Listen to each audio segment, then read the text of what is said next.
फूलनगर में एक सुहाना नाम की एक लड़की रहती थी। सुहाना के माता पिता की मृत्यु उसके बचपन में ही हो गई थी, जिसके बाद सुहाना अपनी दादी के साथ रहने लगी। सुहाना की दादी के पास इतने पैसे नहीं थे कि वो उसे अच्छे कपड़े लाकर दे सके। सुहाना को हमेशा ही एक लाल फ्रॉक खरीदने का सपना था, लेकिन उसकी दादी बस इतना ही कमा पाती थी उन्हें रोज का भोजन मिल जाया करे। ये सब देखकर सुहाना कभी भी अपनी दादी को इस बात के लिए परेशान नहीं करती थी। एक दिन सुहाना अपनी दादी से बोली कि वो अपने से छोटे उम्र के बच्चों को ट्यूशन पढ़ाकर आपकी मदद करना चाहती है। दादी, मैं अपनी से छोटी उम्र के बच्चों को ट्यूशन पढ़ाना चाहती हूँ, जिससे घर में आपकी भी मदद कर सकूँ। सुहाना की बात सुनकर दादी मान गई। बच्चों बोलो का खा। अगले दिन से सुहाना ने छोटे छोटे बच्चों को पढ़ाना शुरू कर दिया। धीरे धीरे सुहाना के पास और बच्चे आने लगे, जिससे उसे अच्छे पैसे मिलने लगे। एक दिन दादी सुहाना के पास आई और बोली, सुनो बेटा। जी बोलिए दादी जी। अब हम जब दोनों कमाने लगे हैं तो क्यों ना तुम्हें एक अच्छी ड्रेस लेकर दे। ये सुनकर सुहाना खुश हो गई। उसे वही लाल रंग की फ्रॉक याद आ गई जो वो लेना चाहती थी। अगले ही दिन सुहाना अपनी दादी के साथ बाजार में गई। उसने बाजार में वो लाल फ्रॉक बहुत ढूंढी, मगर उसे नहीं मिली। फिर उसे वो लाल फ्रॉक एक दुकान पर टंगी हुई दिखाई दी। उसे देखकर वो अपनी दादी से बोली, वो देखो दादी जी, लाल फ्रॉक, मुझे यही फ्रॉक चाहिए। पहले तो दादी इतनी साधारण फ्रॉक देखकर नहीं मानी, फिर सुहाना की जिद करने पर उन्होंने वो फ्रॉक ले ली और घर को चले गए। घर आकर सुहाना ने वो लाल फ्रॉक पहन ली।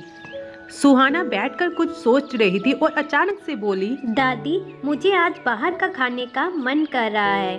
काश कुछ बाहर का खाना खाने को मिल जाए। सुहाना के ऐसे कहते ही उनके सामने कई तरह के पकवान हाजिर हो गए। ये देख दोनों हैरान हो गए और उन स्वादिष्ट पकवानों की तरफ हैरानी से देखने लगे। फिर उन्होंने थोड़ा सा सोचा और भगवान की मर्जी समझकर उसे खाने लगे। दोनों को कुछ समझ में नहीं आया कि ये कैसे हुआ। अगली ही सुबह वो दोनों पास के गांव में किसी काम के लिए जा रही होती हैं। वो दोनों बहुत खुश होती हैं। वो अपने ध्यान में चल रही होती हैं, लेकिन अचानक रास्ते में बहुत ही सुनसान सा एक रास्ता आता है। उन्हें कुछ शोर सुनाई देता है। वो ये सुनकर बहुत डर जाती हैं। उन्हें कुछ लुटेरे उनकी ओर आते हुए दिखते हैं और उन्हें घेर लेते हैं। जितना भी पैसा तुम्हारे पास है हमें दे दो, वरना हम तुम्हें मार देंगे। लेकिन हमारे पास पैसे नहीं हैं। ए बुढ़िया, हमें कुछ नहीं सुनना, हमें बस पैसे चाहिए। हे भगवान, हमें बचा लो। इन लुटेरों को देने के लिए हमारे पास कुछ नहीं है। काश हमारे पास पैसे होते तो हम इन्हें देकर अपनी जान बचा सकें। सुहाना के इतने कहते ही उनके आसपास बहुत से पैसे आ जाते हैं। जादू, तो इस लड़की को जादू भी आता है। अब हमें पैसे ही नहीं, हीरे मोती भी चाहिए। इतने में दादी को सारी बात समझ में आ जाती है कि ये जादू इस फ्रॉक के कारण हो रहा है। तो वो सुहाना से कहती है, सुहाना बेटा, कुछ ऐसा मांगो कि हम इस मुसीबत से निकल जाएं। ये सुनकर सुहाना आंखें बंद कर कर प्रार्थना करती है कि हे भगवान, इन लुटेरों को गायब कर दो। तभी उसी समय वो सारे लुटेरे गायब होने लग जाते हैं। ये देख वो दोनों खुश हो जाती हैं। तभी एक चमत्कार होता है, जिसे देखकर वो थोड़ा घबरा जाती हैं। मम्मी पापा, आप, ये कैसे हो सकता है? तुम दोनों तो भगवान के पास चले गए थे, तो यहाँ कैसे? क्या मैं कोई सपना देख रही हूँ? नहीं माँ जी, आप सपना नहीं देख रहे, ये सच है। माँ जी, हम दोनों स्वर्ग लोक से ही पृथ्वी लोक पर वापस आए हैं। वहाँ हमने एक परी की मदद की थी। उस परी ने हमें खुश होकर ये एक लाल जादुई फ्रॉक दी थी और कहा था, इसे पहनकर जो भी कोई कुछ मांगेगा उसे वह मिल जाएगा। अरे वाह, ये तो बहुत अच्छा हुआ।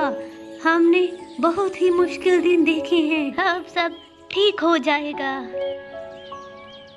और हाँ बेटी, क्या तुम्हें वो दुकान वाला याद है जिससे तुमने ये जादुई फ्रॉक ली थी? फिर सुहाना कुछ सोचने लगती है। उसे वही दुकानदार का चेहरा याद आ जाता है। जी पापा, मुझे याद है। कौन था वो? बेटी वो कोई और नहीं, मैं ही था। वो जादुई फ्रॉक मैं ही तुम्हें देने आया था। हमें इंतजार था कि कब हमारी बेटी जिम्मेदार बनेगी और कब हम ये वाली फ्रॉक उसे देंगे। बेटी, ये जादुई रेड फ्रॉक उस दिन से तुम्हारी हो गई जिस दिन से तुमने अपनी दादी की मदद करनी शुरू की और अपनी जिम्मेदारी खुद उठाई। अब इसे पहनकर मजे करो। ये फ्रॉक तुम्हें देखकर हमें भी मुक्ति मिल गई। इतना कहकर वो दोनों खुशी खुशी वहां से चले गए। ये सब जानकर सुहाना और उसकी दादी बहुत खुश हुए और फिर वो वापस अपने घर चले गए। अब वो खुशी खुशी रहने लगे। उनके पास अब सब कुछ था, वो जो चाहे वो खरीद सकते थे और सुहाना अब गरीबों की भी मदद करती थी।